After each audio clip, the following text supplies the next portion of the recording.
Yeah,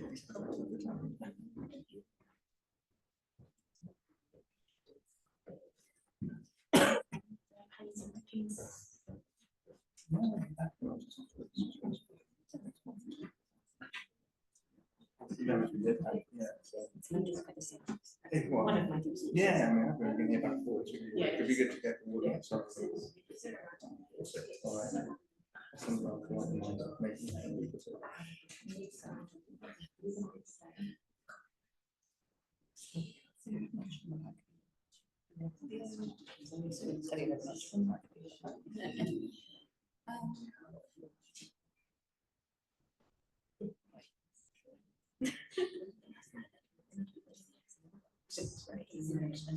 I just wondered if we should hold them after this.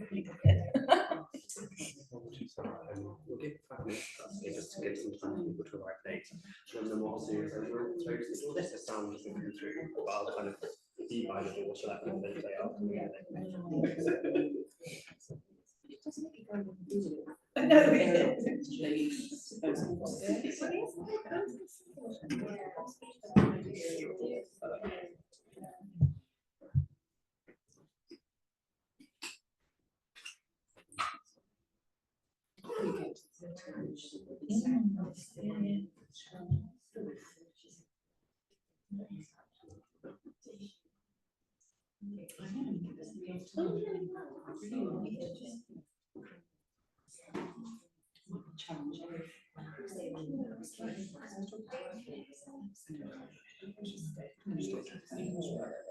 I was just thinking that actually. Yeah.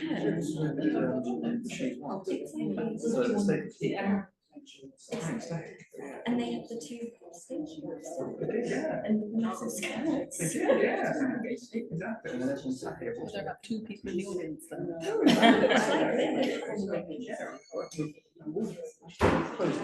remember afterwards carrying, like, because we had to carry the set all the way through London National Kings, because we did the first introduction of Kings, and then sort of literally sort of carried it up, and then afterwards kind of like dumped it. That's actually what happened to a lot of Dickens sets. You were just tossed. Except for I think they have the Stanfield was very celebrated. Everything else.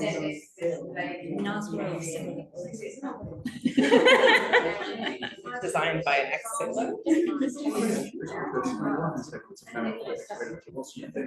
People knew at the time what was less than this, you think they'd be holding on to backwards and stuff. Well, that's what the poetry is, kind of a story of people holding on to things. Yeah.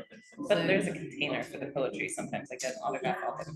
Yeah, I guess it's 2 times for the key. Where would you put it? Do you know Dickens? So he's working in the theatre department. He's working on this BLC project on amateur theatricals, and so he's come across like these archives. I mean, some in like the attics of St. Helens with actual kind of backlogs and things that aren't normally saved, but they are like in these kind of huge mansions. I mean, obviously because you've like a very kind of particular view of certain kinds of amateur theatricals in that sense. But it's just cool that any of that still. Yeah, I think there still might be somewhere. I was thinking that about the Rockingham Castle. Is there a way for Dickensians to break in and wander the attics? Yeah, I believe that they have something there. Yeah, good. They might not know what it is. Sounds like a murder mystery or a ghost story. Yes.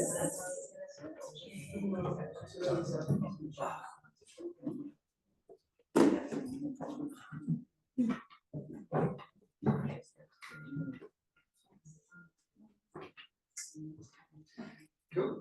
Thank you all for coming, guys. Welcome to Charles Dickens Museum. I think most of you have all been here before, but very welcome to you for today's talk. Just a very quick housekeeping rule to say that obviously, as you can see, this is a hybrid event. The microphone is very sensitive, so try and not to make too much noise in the crowd because it will try and listen to you. Don't confess to any crimes rather than recording. But without further ado, I will pass in for a wonderful panel. Thank you very much, guys. Thank you. So just to kind of introduce ourselves and how this session is going to run. So we have the editors of the plays and the poetry here. We have Joanna Hoffer-Robinson, who's an assistant professor in the English and Comparative Literary Studies Department at the University of Warwick, and Pete Walford, who's course director of the MA in Charles Dickens Studies at the University of Buckingham. And they edited Dickens's plays for Edinburgh University Press. And we have Lydia Craig, who's a lecturer at the Eastern Illinois University, who led on our first edition, and I co-edited that edition with her, and I am Emily Middleton from the University of Leeds. So the way that this session is going to run is we're kind of going to interview each other and ask questions to talk about where these editions came from, lead to some readings and a kind of selection of examples from the poetry and from the plays, and then open the floor to questions at the end as well. So please do save your questions if you have any for the end, and we will get a conversation going about these underlooked pieces of Dickens's work.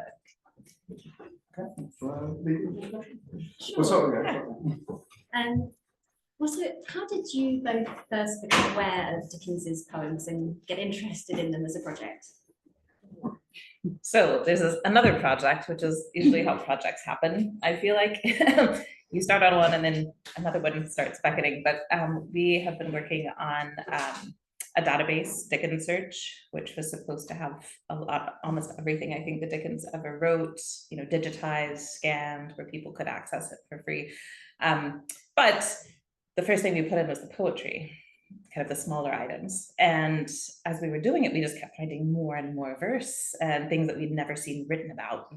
A lot of libraries had digitized them. And so, they just didn't tell people we have this item. They would just digitize it and put it up there. So I think that was kind of the germ of your idea to do something actually with it. Yeah, so I think we started with the poetry because it wasn't anywhere else. The point of the website is eventually to have everything, but no one's given us any money, so it's a labor of love. So we wanted to start with things that weren't easily available elsewhere. And I think I must have seen something like Kitten's poems of Dickens's, some early version, but not kind of collected and not really kind of academically put together. So as we were doing it for the website, we kept coming across poems that people misattributed to Dickens. I heard a person do a lovely musical setting of a poem. She said, "This is a beautiful poem by Dickens," and she performed it. And I had to say, it's not by Dickens, sadly. And that didn't have any space in the project we were doing because we wanted things by Dickens, not the things not by Dickens. So there was a need to try and disentangle stuff that had been attributed to him and bring together the stuff that hadn't. So I think the book has a good place in having that conversation about what didn't Dickens write, and why do we think that he did? The appendices is where most of that work takes place. So the interesting thing is some of the footnotes will show, there's, for example, one song that was used in the Village Coquettes. And it's in the playbook, it was published, but it wasn't by Dickens. He just took a popular song and used it. So sometimes it's as strange as that. And other times it was written by someone named Charles Dickinson, and people liked it. It was easy to cut that little ending off. So having picked on to do work on the poetry, what do you then find interesting about them, and what is it you think that it offers to talk about the poems and to cut them together? There's so many different aspects, and one of them is not that they're good poems. No. That's the thing that I should say. I've given talks about this before that just been called Dickens's bad poetry. So it's not necessarily the inherent poetic quality in the way that it would be with someone like Tennyson, although Dickens very much admired Tennyson and named one of his children after him. But I thought it spoke a lot about Dickens's attitude to poetry that he always called that son Skittles instead of Alfred Dorsey Tennyson. But they tell us a lot about things like his idea about what poetry is and what it should be. They tell us a lot about his relationships with other people, because he often wrote them into autograph albums of women and girls that he was friends with, and they're quite flirty, and they often show friendship with women in a way that we don't often talk about with Dickens. I think that he had these positive relationships with women, which were not just romantic relationships, and in some places collaborative relationships with women as well. So there's political poetry, there's very sentimental poetry, there's poetry in just about all of his novels, which Lydia went painstakingly through pulling out. But it tells us something interesting biographically that I don't think we get elsewhere in terms of his relationship with poetry, but also his relationship, especially with women. So my introduction mostly focused in the early parts on what he was reading when he was younger. And speaking to that idea of collaborations with women, it was because of his love for Mariah Beadnell that he first went into poetry, or dropped into poetry, as he would say. So that early part just shows how he was engaging with Byron, with other romantic poets. And I think it sort of set the stage for his own knowledge that he was not very good at poetry, not like them. He loved reading it, he loved, performing it, having fun with it. But there's this kind of self-mocking quality sometimes about some of the verse that he produces for friends, where he knows it's bad. He knows they know it's bad, but he's going to do it anyway. So yes, very in touch with, I think, the poetry of his era, and aware that that was not where his talents lay, if that makes sense. Well, picking up then on the idea of him being quite a bad poet, but what are some of the benefits of reintroducing the poems into the Dickens canon? Mostly because it's Dickens. If it wasn't Dickens, someone would have crumpled it up and thrown it away, especially if he signed it. It became, I think, something people treasured. Some of them are good though. Some of them are actually very touching. Some were very popular if they were set to music during his lifetime. On both sides of the Atlantic, it was sold to sheet music. So you have people sitting around the piano playing, the music and singing the songs. I think what Emily also mentioned, some of the biographical material that we see in that is really useful, especially later in life. There's one poem he might have written for his son's childhood newspaper. And in it, we see this nice shift where he actually says something complimentary about Muslims and says that they're going to be part of Europe's future story. Obviously kind of debatable whether or not that was him, but it seems like there's some softening there, and that might be interesting if that was actually by him. Shall we? Yeah. Please, give us a sample of his bad poetry. Go on. So one of the other interesting things about Dickens's poetry is that it's the earliest literary creations that we have from him. So going back to about 1830, when he's in love with Mariah Beadnell, and he writes 4 poems in her autograph album, and then a very long poem that was possibly read on her birthday party. And that's the longest one we have, and I'm not going to read all of that, but I'm going to read the first one that we have, which is an acrostic to Mariah Beadnell. So an acrostic spells out her name down the side. And it gives you a sense of, I've been teaching it this semester actually, and my students found it quite illuminating in thinking about David Copperfield and young love, and that kind of playful, not quite sincerity of representing young love in David Copperfield, and that Dickens here it's a little bit exaggerated. So how sincere it is, I'll leave for you to assess.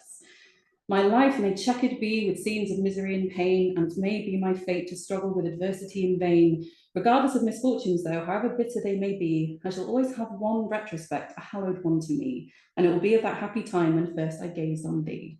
Blighted hopes and prospects drear for me will lose their sting. Endless troubles shall harm not me when fancy on the wing. A lapse of years shall travel o'er and again before me cast dreams of happy fleeting moments then forever past. Not any worldly pleasure has such magic charms for me, even now as those short moments spent in company with thee. Life has no charms, no happiness, no pleasures now for me, like those I feel when 'tis my lot, Mariah, to gaze on thee. Yeah. But what's interesting with the poetry, and I guess as well as the plays, is poetry by its nature is also very kind of seen as a very personal projection, isn't it? We think of poetry being a personal, your own thoughts as well, plays about more the public side of it too. But then obviously what you can leave in there, you have poetry from the novels as well. So you take them out, I say painstaking and going through as well. Did you notice a difference as you're looking at the different types of poetry writing, the ones in personal letters and the ones writing for the novels as well?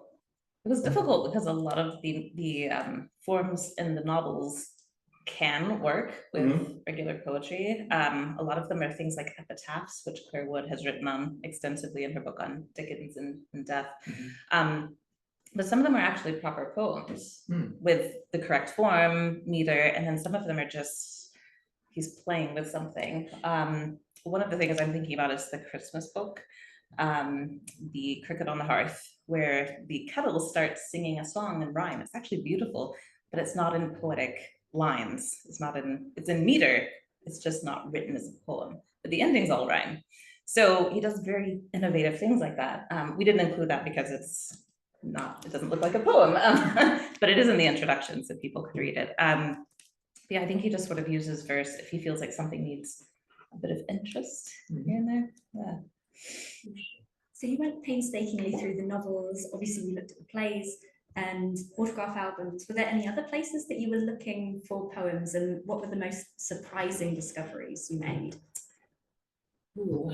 So we did a lot of this during the pandemic when we couldn't go anywhere. A dark time. A lot of what we did was trawling through every catalogue record we could find and asking them if they could send us images, essentially. If they said they had an autograph album with a contribution by Dickens, Yale's Beinecke Library had one. They sent it to us, looked at it, very excited. It was a poem we already knew about, sadly. It's always autumn leaves, by the way. Yes, it's one poem that he was quite proud of, clearly. He wrote it into more than one place. So things like that, we turned up things that had not been published before. And you're better at reading them. To Cheer for the Year, perhaps, would be a good one to talk Yes, about. that's a good one. You discovered that one though, so I feel like so that was the Philadelphia Free Library, and that's another one that shows this wonderful collaboration, because it was written together with a woman called Mary Boyle that Dickens did 59 amateur theatricals with, and really respected her as a performer. And they were at the home of Richard and Lavinia Watson, which is Rockingham Castle. And it seems like they were seeing in the new year with some drinks and some merriment and penned a poem together. So it's nicely collaborative. It's nicely showing Dickens's valuing of female friendship in ways that, again, I think are often overlooked. Right.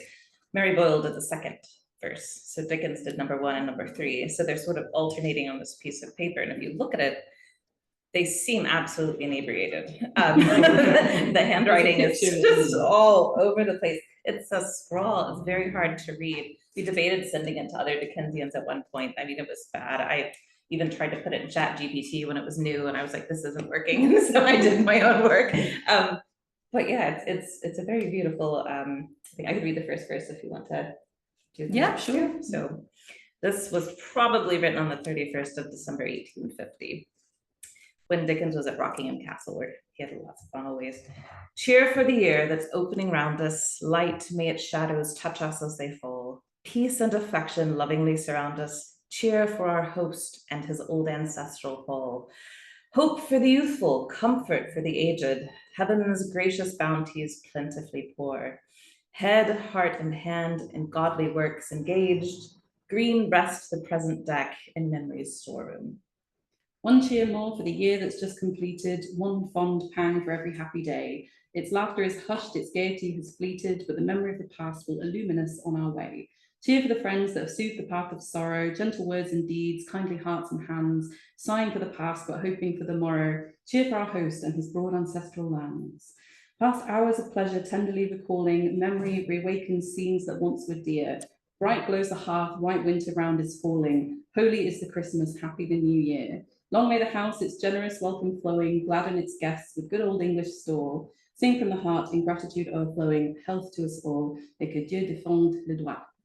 And I think that's probably the first time that poem has ever been read. I think so. And by the way, he writes it Xmas, which was pretty common back then.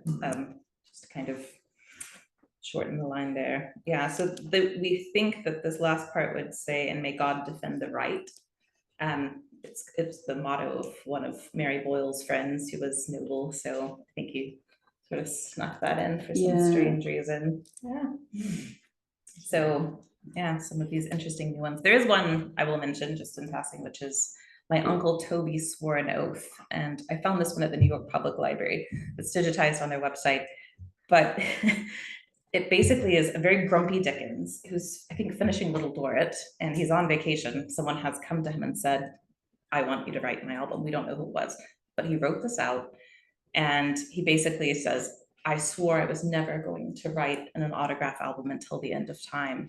And he hopes that the angel will blot out this poem that he wrote. And then he signs it Charles Dickens. So obviously it's going to be kept forever. But it was just funny to read him being so grumpy about writing an autograph album. Yeah, which is where loads of these came from. And it's a wonderful way that it's been preserved. And Lydia's introduction talks about how he kind of knew that these would be kept and they could be passed around. And autograph albums were to have lots of people write in them and to share them with people. Yeah. So it was a way of kind of preserving it, but in a less serious form than in his novels. Right. I guess maybe I'll do time maybe the last question now before we switch over. We've got a few minutes. Yeah. Well, on the back of that, this is we have the idea of legacy here, an idea of these are not necessarily public works, these are private works written for personal use as well. Some of them kept in these autograph books or photo books, but mostly private, and then now we're publishing and making them public works too. Did you think about the ethics of this? Because this is something we were asking as well. The ethics of publishing work that wasn't meant to be published or wasn't intended for publication, and I'm making it into the next collection by Dickens. We did. We actually talked about this several times. This morning, I was in the British Museum looking at Dickens's daughter's letters, and she's like, "Burn this on reading," basically. And yes, here I am poring over these private letters. We talked about the ethics of it. One thing I will point out is that Dickens wrote the Ivy Green, which appears in Pickwick Papers, actually in someone's autograph album, a woman's, Georgina Ross, I think her name was. And then while he was doing Pickwick Papers, he went, "Oh, it's quite good." And he went back and took it, he copied it and changed some of the words and put it in Pickwick Papers. So he would do this himself. But of course he wrote it, So I think we're doing it because Dickens is so popular and because we're ravenous to find out anything about Dickens. Are we the Daily Mail? Maybe. We do try to be respectful, I would say. One thing that we do try to mention is kind of what he would have thought about this or what people would have thought about this at the time. But yeah. Yeah, and scavenging. But he knew people were doing that, right? That to fundraise, on one occasion he did signatures for sale from the Manchester Athenaeum when they were trying to raise money, and his lovely elaborate signature that he puts in with most of these poems is something that becomes valuable quite quickly. And it's interesting that political poems that he publishes in a newspaper in the 1840s are published with pseudonyms, not with his name. So it's almost more that he's claiming more these personal private friendship albums than he is the published verse. But I think that sense of kind of reclamation is really fun. And one of my favorite poems, which is in an appendix as a poem attributed to Dickens, but we don't have enough evidence for it, kind of captures the weird interest in stories about Dickens and the difficulty of reconstructing this kind of body of work. And it's essentially, he was with a friend, they'd been reading Byron, they were having a debate about a line of Byron that Dickens thought was very silly. So what he did was he looked around for a pen or a pencil, and he said, "Stand back, I've been struck with the divine afflatus." Looked around for some paper, couldn't find any, strode over to a window shutter, ran his hand through his hair, and wrote these lines on a window shutter in pencil. And this is making fun of Byron. "O maiden of the amber-dropping hair, may I, Byronically, thy praises utter? Drunk with thy beauty, tell me, may I dare to sing thy paeans born upon a shutter?" I think it's quite good for something he just came up with. You imagine these kinds of window shutters, just turning and writing on a window shutter and coming up with something that is a joke about writing on a shutter, and as Lydia puts in the annotations, about carrying a dead body on a shutter. So it's quite quick. He was clearly quite witty, and he was trying to do something that would make people laugh and would be enjoyable, even if quite ephemeral. So trying to reconstruct that, in some ways, I think it captures a very Dickensian spirit, but it also shows people's appetite to keep these things and keep these stories. I must admit, he did try to erase it. But Fred Dickens, his brother, knew that the young woman he wrote it for was very sad over that, so he wrote it out and gave it to her to keep. So A. Dickens did make sure that would be survived. So, Well, it does mean that you have them in this collection of what are, in some cases, fully published works he plans to, and some that are first drafts or manuscript notes as well. And Dickens being such a consummate editor, it's interesting to see in this also moments of him being, as you say, spur of the moment, and seeing what he's like. We were so used to being Dickens so well crafted. That's his other side of him as well, being more impetuous. So we probably need to turn it over to you in a second, but I do want to read one really bad poem to give you a sense of how terrible this can be. And this is from the Village Coquettes, which I think is going to nicely transition into your plays. So this was a song that Dickens wrote and tried to include in this this burletta, comic burletta, but the composer wouldn't include it, probably because it's so terrible. "He despises, he shuns me, the thunderbolt falls on the rock-seated castle and crumbles its walls. The whirlwind destroys with its furious breath, the lightning is charged with its mission of death. But the tempest that scatters my hopes in the air, more terrible far, bids me live in despair.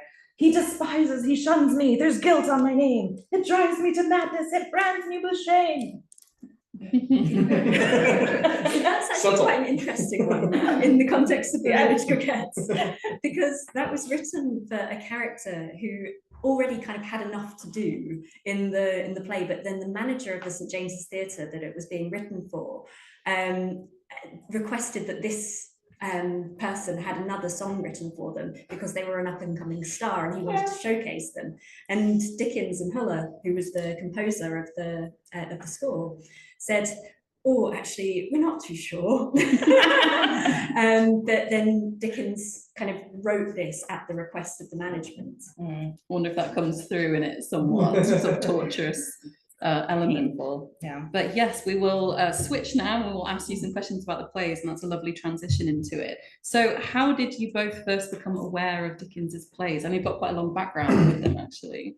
Yeah, so I mean, Well, there's some room. Go on, you go well, first. so I slightly predate what happened in this room. Is that I was on the other side of the world in the Huntington Library, and I was researching a chapter of what was my first book. At the time, very interested in stage sets and the ways in which Dickens had been adapted for the stage and the kind of stage sets that had been used to represent the London of his novels.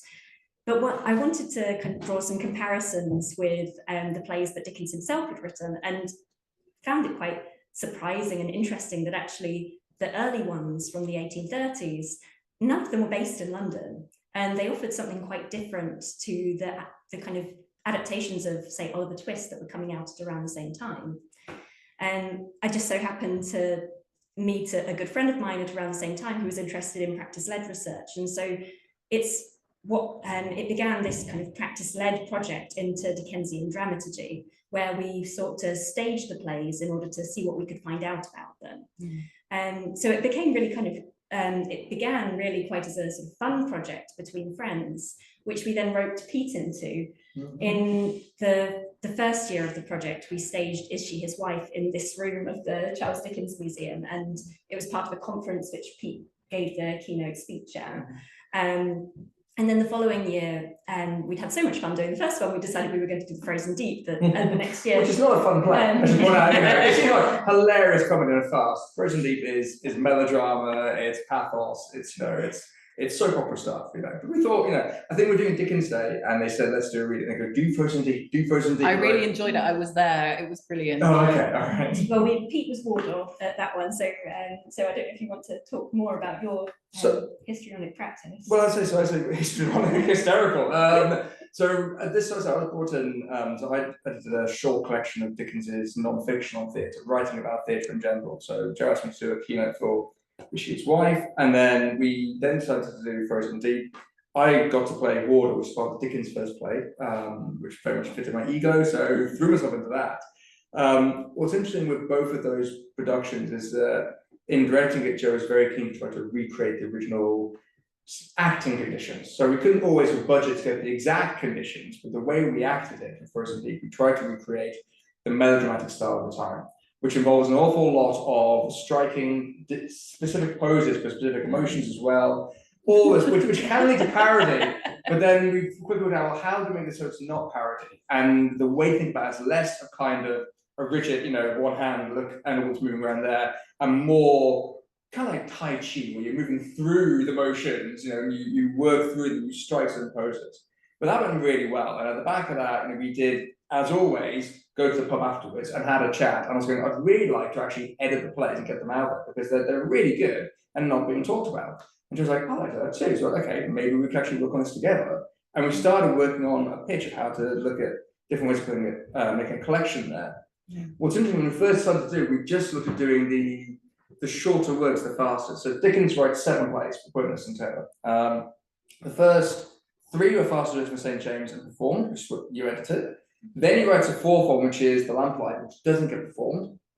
Then he writes Mr. Nightingale's Diary, which is the one for Rockingham Castle, where he's there as well. And this is a first and grand performance he writes. And then finally he writes, or co-writes, The Frozen Deep and No Thoroughfare. And we weren't going to do this last year because they're collaborative with the Wes's focus on the short fasters. And when we sent to Edinburgh, they're going, we want more, do the whole lot, do all of it. We're like, okay, sure, I got spare time, so it didn't take us extra work on it as well doing this. But I'm glad we did, because it meant, and doing that too, we then looked in the appendices and looking at what other plays are out there, what fragments are there. So we included prologues or extracts of Vive in plays too, to try and get, again, like with your collection there, more of an overall sense of Dickens the playwright. So question, Yeah. you're already getting there, but I know you worked with the Lord Chamberlain's copy, yes, of these plays. Where else did you get information from? What kind of archives? This hasn't really been edited either before. This is new. So you were kind of trying to figure it out, right? Where to go. Well, I mean, so many of the records that we had are really dispersed, and they can be quite difficult to access, particularly if you're trying to do it through a lockdown period. But actually, because it's by Dickens, a little bit like with the poems, so many traces of these actually very ephemeral performances have been kind of hoarded and collected over time, even if those traces are relatively dispersed now. So we found kind of prompt copies in the Huntington Library. There are kind of early printed editions over at Harvard. Obviously, there's the Lord Chamberlain's collection. So for anyone who's not familiar with that, it's a huge collection at the British Library of all of the licensing copies of plays that had to be submitted for sort of checking and censorship by the Lord Chamberlain post kind of, all through the 19th century and beyond. So there are kind of variant versions of the script in circulation in these different kinds of archival collections. But obviously in newspaper databases, we find reviews, we can find out more about the actors that were involved, and so pieces of information together that way as well. But there's very different archives available for the plays, because obviously the first three were written as professional performances. So we do have these kind of almost like legalistic documents like the licensing copies. But the later kind of amateur productions have a very different kind of archive. Absolutely. And I think, because we're putting on another hat, working with the Oxford Dickens at the moment, they're very keen for that series to have consistency in which copy text you're using. So all of them should be used from the first published text. We realized we couldn't do that consistency here because there's such a variety of sources. And in the case of The Lamplighter, never performed, there is no Lord Chamberlain's copy. There is just the handwritten manuscript. And that's what we're working from there. So we had to use that. Elsewhere, we wanted to use Lord Chamberlain's. Elsewhere, in the case of Frozen Deep, the point of that is that this is a play, in theory, written by Wilkie Collins. But as has been argued again and again, because Dickens staged it, because Dickens has a different idea for it too, you can see in the performance copy, the edits he makes to it, the changes, it becomes almost collaborative at that point as well. And so this is where we made the argument that it should be seen as a collaboration of Dickens as a very hands-on director, making changes to it as well. So we used performance copy for that one. Ironically, No Thoroughfare, which has Dickens and Collins' name on it, probably has less right to be called a Dickens play because it's almost more done by Collins as well. I mean, they wrote the original text together, then Dickens goes to America, Collins dramatizes it and is writing it back and forth to Dickens in America, who is, again, editing, sending suggestions, but mostly Collins is taking the lion's share of that as well. But it's written as by Dickens and Collins, and their names are on it, so it's officially by them. But Collins liked this, the lion's share of that one. Whereas the one that's by Collins, actually, there's a lot more Dickens in there than we may otherwise think. I like the story of that one where his son was sent to the rehearsals to keep tabs on it while Dickens isn't there, right? Yeah. So that he could suggest changes. Well, also this is really trusting. I mean, again, pre-email, pre-anything, you've got Collins sending letters across the Atlantic to Dickens going, send me your feedback by tomorrow. It's like, by the time I write this, you're already performing it. I can't do this, So there's a breakdown of communication that did stymie a little bit. It's meant to be collaborative, but yes, ultimately practicalities came in. So you mentioned that you went through some of the plays and actually enacted them. So then also you worked on this edition together. What have you discovered about Dickens as a playwright or as a thespian, perhaps, that you didn't know before through this project? I think so. For me, there's two things which I find really fascinating about working on these plays. The first is that just in terms of what we know about Dickens, you can kind of see, particularly in relation to the early plays, this evolving sense of his professional identity, which is directly tied to his involvement in the theatre in a way that I think just has been totally underappreciated before. So when he starts out working with the St James's Theatre, he really is, you know, he's published some of his sketches, he's received a certain amount of praise for them, but he's really still quite an unknown, and he has to kind of smooth his way into these sort of professional opportunities with nepotism. You know, he goes via George Hogarth, and it's while he's working with the St James's Theatre that he starts, that obviously Pickwick storms into the spotlight, and he becomes this sort of celebrity dramatist. And so his visibility as a dramatist is totally tied to his visibility as an author, and the two feed into each other.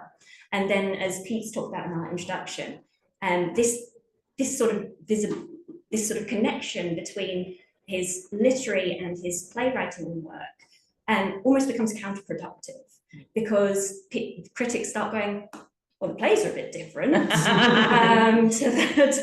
the novels.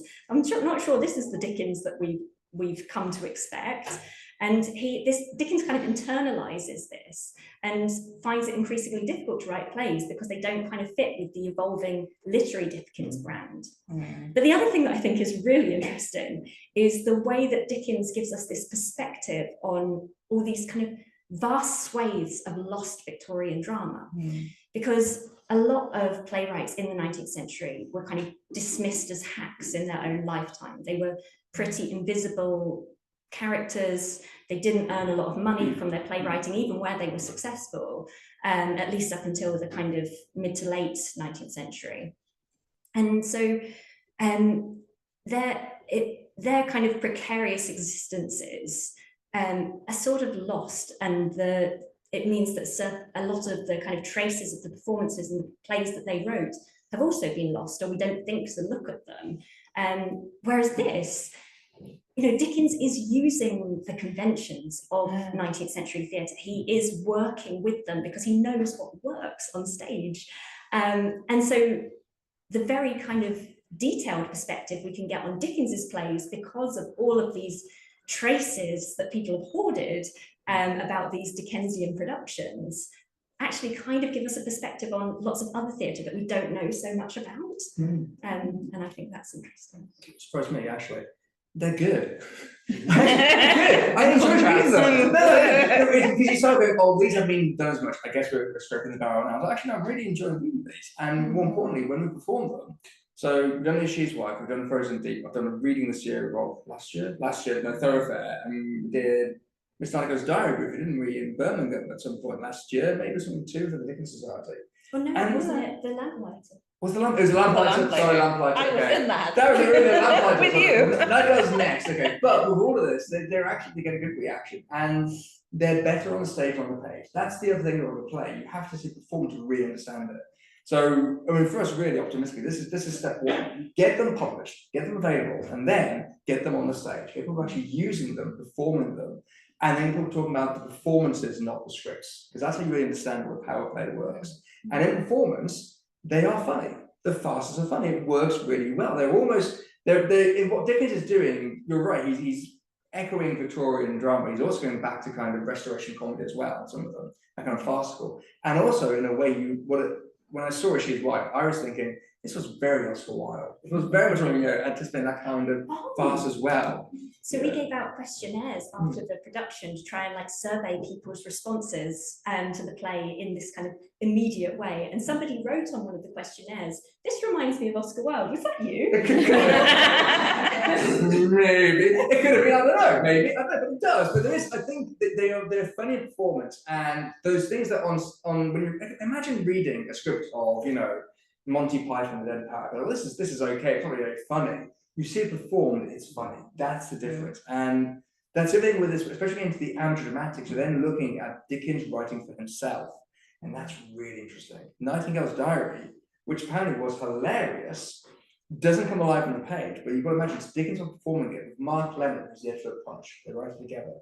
And again, there's difficulty because they write this play, but then also the reviews know different bits too. They're almost ad-libbing on stage and just one-upping each other.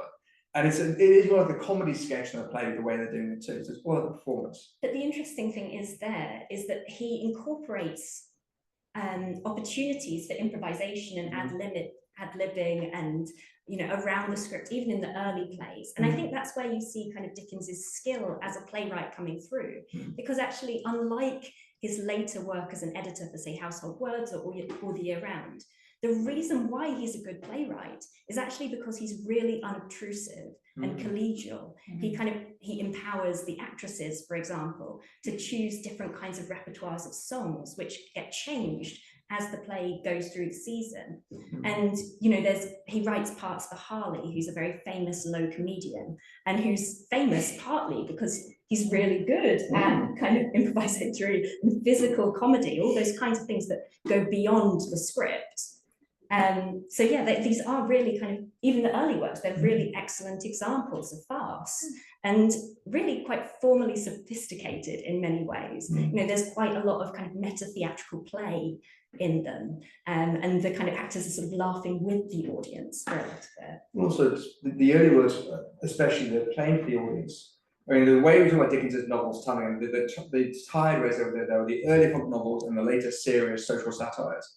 It kind of plays out in the plays as well. The early ones are tapping into the Pickwick audience. There's a lot of Sam Weller type characters as well. And with Nightingale's Diary, there is a Mrs. Gamp and a Sam Weller there where he throws in. So he almost is giving the audience what they want.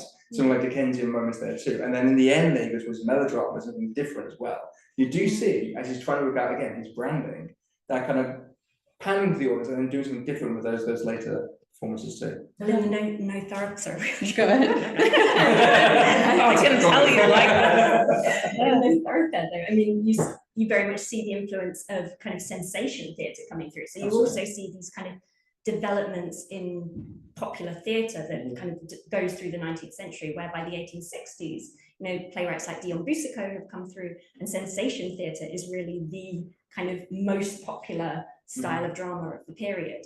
And No Thoroughfare kind of taps into that because it has this sensation scene, and it has kind of very quite an active female lead, and I'd compare it to the modern phenomenon where you get famous authors to guest write episodes of TV.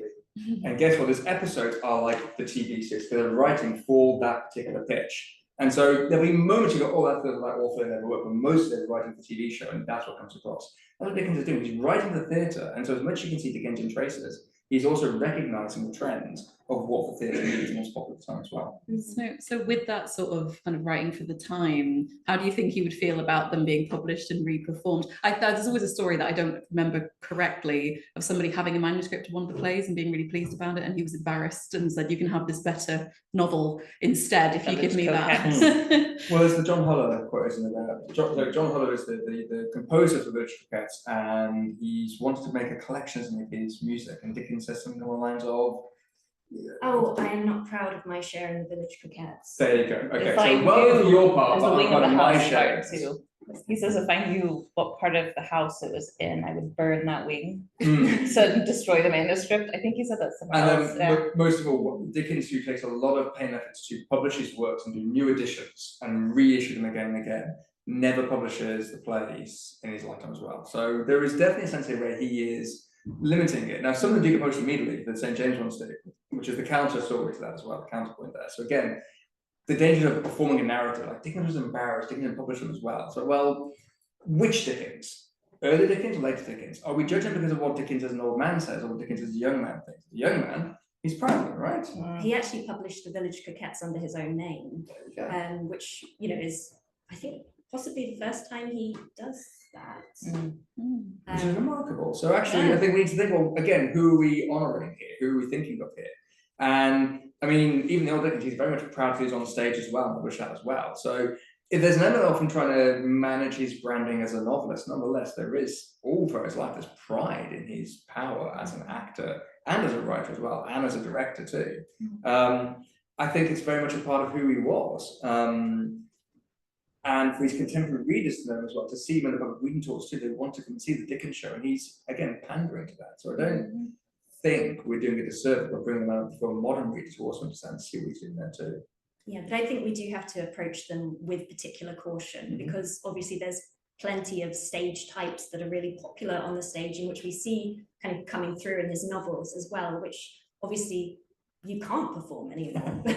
And so I think any modern reproduction of them clearly has to engage with them critically if they're going to be staged. Yeah. Again, think of any classic 70s sitcom being done today. Like, there are certain stereotypes in there as well. So in the Frozen Deep, there is a Scottish maid, and everything's written in a Scottish dialect. Like, ooh, that's not great, you know. But again, it's actually a sympathetic portrayal. But there's things like that that are not at the time. But now you realise that that could be tweaked a bit, or does that need to be quite so obvious there as well? And in Nightingale's Diary, when they're assuming from characters the whole way through, you get very much into stereotypes and farcical characters there.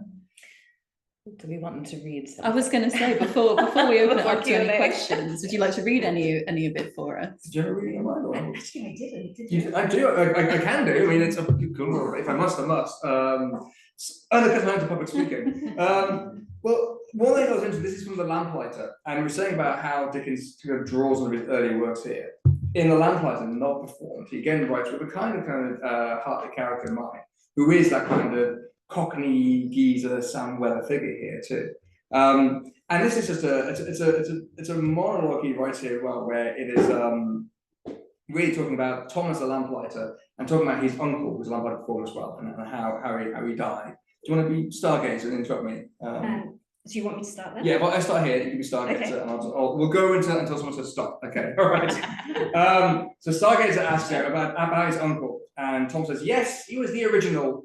You should have known him. God, he was a genius if ever there was one. Gas was the death of him. When gas lamps was first talked of, my uncle draws himself up and says, 'I'll not believe it. There's no such a thing,' he says. 'You might as well talk of laying on an everlasting succession of glowworms.' But when they made the experiment of lighting a piece of Pall Mall," That was when it first came up. No, that was when it was first laid down. Don't mind me, I can't have a joke now and then. "My uncle was sometimes took that way. When the experiment was made of lighting a piece of Pall Mall, and he actually witnessed it with his own eyes, you should have seen my uncle then. So much overcome. Overcome, sir. He fell off his ladder from weakness 14 times that very night, and his last fall was into a wheelbarrow that was going his way, and humanely took him home. I foresee in this," he says, "the breaking up of our profession. No more polishing of the tin reflectors," he says. "No more fancy work in the way of clipping the cottons at 2 o'clock in the morning. No more going the rounds to drink by daylight and dripping down the oil on the hats and bonnets of the ladies and gentlemen one feels in good spirits. Any low fellow can light a gas lamp, and it's all up." So he petitioned the government for, what do you call that they give to people when it's found that they've never been of any use, and they've been paying too much for doing nothing? Compensation. That's the thing, compensation. They didn't give him any, though. And then he got away from his country all at once, went about saying that the bringing of gas was a death blow to his native land. Now its oil and cotton trade was gone forever, and the whales are going to kill themselves privately, in spite of vexation of always not being caught. It's classic kind of early Dickens comedy characters right there on the stage as well. It's good. I like the Lamplighter very much. What's more of that? Thank you. Well, I think that leaves us with about 10 minutes for questions from the audience. Otherwise, we'll just jump in with more readings. Yes. But if you do have any questions, please do raise your hand. Yes. Thank you. That was really enjoyable. I know very little about films or plays, and I know more now. Just a question about poetry. I think it partly relates to the question about ethics and things. Was there stuff that you came across that you thought this is completely inappropriate to dwell on, publish, either because of appalling quality or invasion or I don't know? I'm actually doing a project with poetry that has made me think more about that, and it relates to Dickens. But this, I think the worst it got was some of his poetry to the American Woman, the Frankenstein. Oh, that's one of poem. my favorites. It's such a good one. Yes, he's definitely flirting. And so if you're looking at it as a married man writing comic poetry to a married woman, you know, it could be seen as a little suspect. But I think if you read it with the letter that comes with it, where he sends his wife's love, you know, it seems like it was something that maybe people were aware he was sending. That's the Mrs. Colden. Yeah, you have that right Yeah, here. yeah. Yeah. I like it because it's the only explicit reference to Frankenstein in all of Dickens. Yeah. I know you're giving a talk about Great Expectations and Frankenstein that has some sort of more oblique references where Frankenstein is not mentioned specifically. So this is a did Dickens read Frankenstein kind of question. So you're meant to read it with a Cockney accent, but I do not dare. Let's read this. So essentially her name is Mrs. Colden. So the end of the stanza ends with a rhyme and tails off. So the second stanza, poor Frankenstein, that prince of fools, why grim male monster made he, when with the self-same clay and tools he might have built a lady. How wealthy in the world's effects if he had made and sold him, so very prime in all respects, as charming Mrs. Colden, yeah.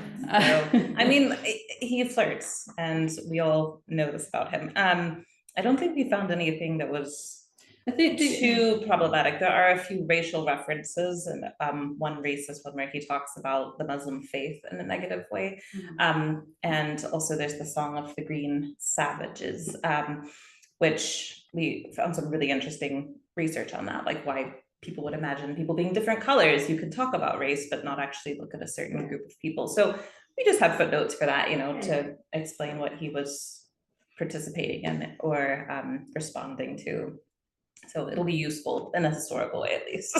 Yeah, that was one where I had to buy, in order to get an edition of it, I had to buy a copy of it and then read it and thought, this is not the one that I wanted to own necessarily, but talks about a kind of, as he puts it, it's Muslim religious practices, but calling them superstitions. I'll just read a stanza of it. They have a superstition in the East that Allah written on a piece of paper is better unction than can come of priest of rolling incense and of lighted taper, holding that any scrap which bears that name and any characters its front impressed on shall help the finder through the purging flame and give his toasted feet a place to rest on. So the whole poem is running with this idea of kind of savage religious practices as Dickens perceived them. So I think that one was disappointing to read, but an interesting one because a place that he is actually grappling with different ideas of faith. Right. So it's interesting, but it wasn't, you know, as fun a read as some of them, and it raised some. But it connects well to that last one that we think he might have written, where it's also an acrostic, so a double acrostic, and he talks about again, you know, Muslims and Christians and, you know, people from Turkey all being part of this new Europe.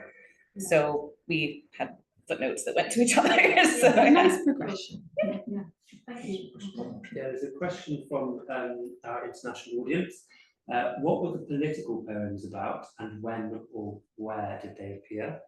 And the second one, what was the title of the poem found at the Philadelphia Free Library? And thank you for the excellent presentation. So I can answer the first one rather quickly, the political poems. So these were a series of poems that were published by Dickens ahead of the, I believe it was the 1840 election. So he obviously was in support of the Whigs. It was the Tories who swept it to his dismay. So he was trying to have people realize how important their votes are. We know that in this day and age as well. So he ended up writing a series of them and published them in the Examiner, which had been Leigh Hunt's journal. So it had this long history of being very radical. He didn't sign them with his name, it was anonymous, but John Forster said that he enjoyed writing these more than anything else, you know, so he's mostly, I think in Kent or Broadchurch or something, just writing these and sending them off.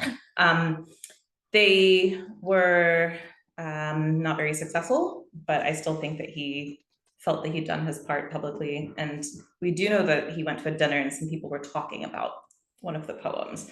The only one he signed, I think, was the one that was Lucy Simpkins' words about the corn laws. And so he did sign his name to that, but every other one was anonymous. Was the final old English gentleman that same? Yeah, Yes, because that was recently published. I say recent, well, last 5 minutes in the Guardian, I think. Wasn't Yeah, it? They discovered and found it, which is interesting to see them, like, you know, raking through the archives and finding this poem and putting it out there again as Dickens. And again, because people say, well, how was Dickens political? This is actually a very overt political statement from Dickens. And where he attacks the Tory party of the time, it was not now, but for being over nostalgic, looking backwards always, you know, wanting to restore the good old days. Yeah. This is the 19th century, wanting to restore the good old days of the 18th century and so forth. It's actually based on an actual song. And so sometimes he's just borrowing the form, which is why it's good. And then just changing a few words here and there to make it suit his purpose. Yeah, but I do think it's one of the better ones. And whenever I talk about the poetry, I do read it because it, especially before Labour came in, it felt very relevant when he's talking about the fine old English gentleman and these. In the first stanza, I'll sing you a new ballad and I'll warrant it first rate of the days of that old gentleman who had that old estate when they spent the public money at a bountiful old rate on every mistress, pimp and scamp at every noble gate. In the fine old English Tory times, soon may they come again. So it's quite sharp, and I do think that they're quite meaty poems to get into. Yeah. And I have a student writing an essay about them this semester who might be one of the first students to bother. But those poems that he published, the political poems, do have quite a lot in common with things like Chartist poetry of around that time as well. So just quick answer to the other questions so that the plays have some time. The Free Library of Philadelphia is amazing. It has a lot of Dickens materials. That's where the materials from Priscilla Horton's autograph album come from. And actually the image on the front of this, which she drew while he may have been writing her that poem. So this is the poet in action, young, hot, collars unbound. And then also Cheer for the Air, I believe was. It doesn't, yeah. also So the question is, what's the title of the poem? It doesn't have one. No, because it's just manuscript that didn't have a title. So we've called it Cheer for the Year because that's the first line and it's a kind of repeated thing in it. But with some of our poems, that's the case, where if they've been from letters or things like that, they don't have titles. In autograph albums, they often did.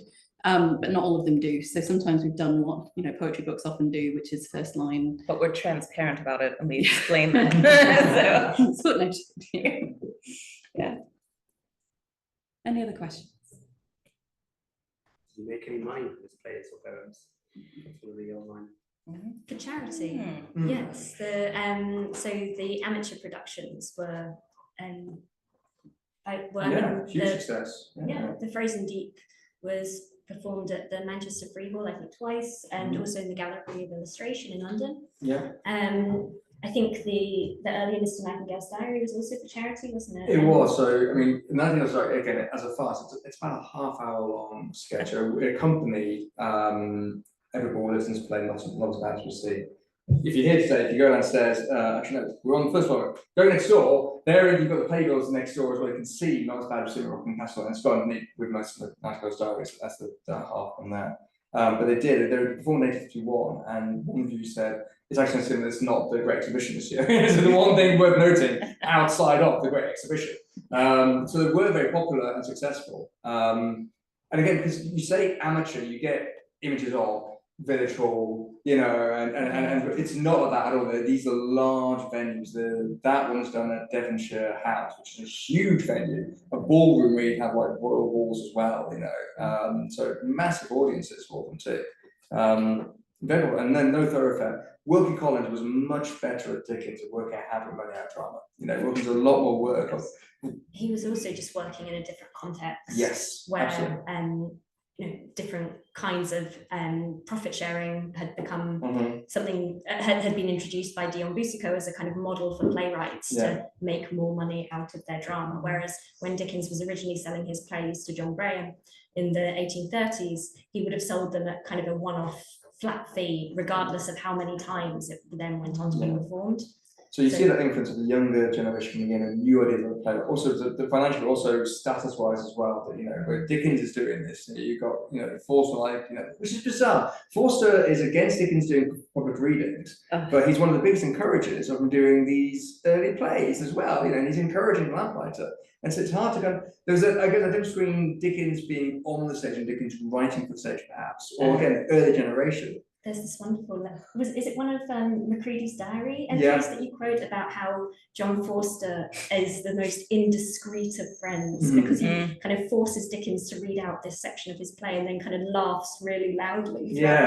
Really pushing it, But it's interesting, again, because that is a different era, and almost, again, Dickens looking back to his heroes, your Richardsons and your Fieldings, and writing for the stage and the page as well, that kind of literary ideal there. Whereas Collins is looking much more like a businessman, again, late generation. This time, make money out of it. I'll write a book, I'll adapt to the stage, and he does make a lot of money out of these things too. So again, it's always that what would have happened if Dickens a little bit longer? Would he have done more of the sort of thing, or would he have gone more for the stage too? If this is a success, mayhaps, and this is very much to the last few years of his life and his performance. One thing I have always wondered about, which is that Dickens wrote these novels, and then people would instantly pirate them, but they'd also do this on the stage and Yeah. put on those productions. I always felt like he missed a chance to actually set that up and profit from both of those. I think he wouldn't have done that in the I'm- 60s.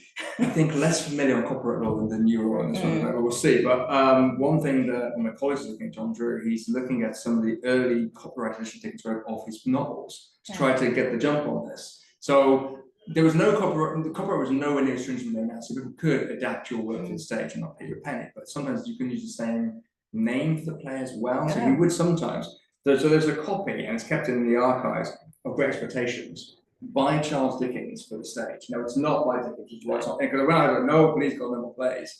We think it's when someone in the office has adapted it for the stage, and it's very much written at haste. It's a dialogue mostly of hello then, which tell me about your childhood again. And it goes through it, it's all done in like two-hand dialogue. But there is a sense of trying to beat the copyright laws by doing this as well. So there is potentially another stream out there of Dickensian adaptations that, if not by Dickens, are kind of authorized by Dickens. Yeah. And the question there is that because this has been done before the book is finished, you're then looking at the ending. Well, how is the ending compared to what actually happens as well? How much has Dickens told the office boy about the ending? Because what's coming here too? Well, he does work closely with sort of certain theatres and companies as well, especially say during the 1850s, I believe. So Jim Davis and Jackie Bratton's 2-volume Dickensian dramas does a lot of work on this in their kind of introductions, where he talks about actually the very close relationship Dickens had with certain actresses and particular theatres, where they do try to produce kind of authorised versions of Dickens's plays as a way of kind of beating adapters at their own game. And obviously in the early plays, he is adapting his own sketches. So The Strange Gentleman, which is the most successful of his early plays, is an adaptation of The Great Winglebury Duel. And he does offer an adaptation of Oliver Twist to Macready, but Macready refuses it. He doesn't think that it will dramatise well. Can you imagine? So You know, Dickens says, I've adapted Oliver Twist. You go, no, I'm good, thanks. I don't want it. You know, I mean, There's no good part for Macready in it. but again, doesn't that show you again how early Dickens is in his career? Because again, we say, wow, Dickens to the stage. But at this point, he's still making his name as a novelist. I mean, Pickles is huge, but he's still establishing himself as well. It's fun to think what could have been if that had been performed, how that would have changed the history of it. Well, we have one more question to round off the session. So thank you all for the talk. It's been absolutely wonderful. But the most important question, if people want to buy and read all of your books, where can they Not all of them. You can't leave. Yeah, it's fine. So there are codes there as well. It's Flyers online too. with a discount code for each book. They're both with Edinburgh University Press. On the other side, you get to put a picture on your, maybe your fridge or something of Dickens being hot. Yes. And by all means do perform a place of stuff and let us know what comes to your performances. That's no challenge to you. Well, thank you so much. It's been such an illuminating talk. And thank you so much for choosing the Dickens Museum to launch your new research. Thanks for having us.